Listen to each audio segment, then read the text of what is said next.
የበርማው ብርሃንና የመከራው እሸት የአዶናራም ጀርሰን የጽናትና የመስዋዕትነት ታሪክ። ፍጹም ነኝ። ይህ በዚያ ሌሎች ኮንተንት ያላቸው ቪዲዮዎች እንዲደርሳችሁ ፎሎው፣ ሰብስክራይብ ማድረግ እንዳይረሳ። ተከታተሉኝ። በ19ኛው ክፍለ ዘመን መጀመሪያ ላይ ከአሜሪካ ምድር ተነስቶ ወደ ምስራቅ እሳይ ወይም በርማ ማይናማር የተጓዘው አዶናራም ጀርሰን የወንጌል አገልግሎት በምቾትና በዝማሬ ሳይሆን በእንባና በደም የሚታረስ መሆኑን ለዓለም ያስመሰከረ ጀግና ነው። የጀርሰን የህይወት ታሪክ ተራ ሚስዮናዊ ጉዞ ሳይሆን አንድ ሰው ለወደደው አምላክና ለማያልፈው እውነት ሲል እስከምን ድረስ ዝቅ ሊልና ሊሰቃይ እንደሚችል የሚያሳይ ድንቅ የፍቅር ታሪክ ነው። ጀርሰን ወደ በርማ ሲሄድ የነበረው ብቸኛ መሳሪያ የእግዚአብሔር ተስፋ ብቻ ነበር።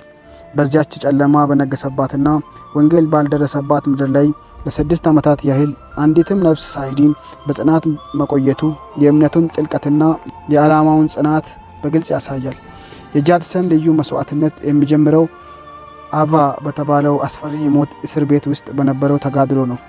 ለ21 ወራት ያህል በብረት ሰንሰለት ታስሮ በከባድ ሙቀትና ቁስለት ውስጥ እያለ የገጠመው ስቃይ ለሰው ልጅ አእምሮ የሚከብድ ነበር።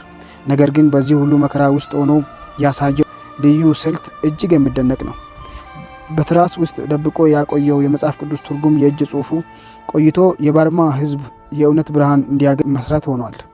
ጀርሰን ምሁርነቱንና የአሜሪካ ምቾት ትቶ የበርማን ቋንቋና ባህል በሚገባ አጥንቶ መጽሐፍ ቅዱስን መተርጎሙ ወንጌልን ወደ ሕዝብ ልብ ለማድረስ የከፈለው ታላቅ የአእምሮና የሥጋ መስዋዕትነት ነው።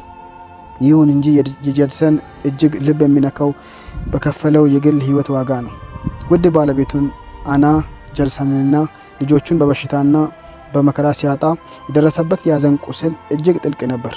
ጌታ ሆይ በበርማ ምድር ላይ የክርስቶስ ቤተክርስቲያን ስትተከል ሳላይን አትውሰደኝ የሚለው ጸሎቱ ከራሱ ስቃይ ይልቅ ለሌሎች መዳን የነበረውን ጥማት ያሳያል።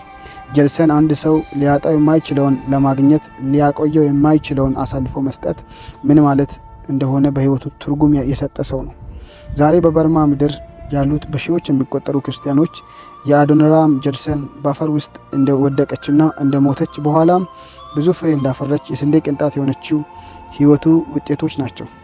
የእሱ ታሪክ የሚናገርን ትልቁ ስኬት በድል አድራጊነት መጮህ ሳይሆን በመከራ መካከል ታማኝ ሆኖ እስከ መጨረሻው መጽናት መሆኑን ነው።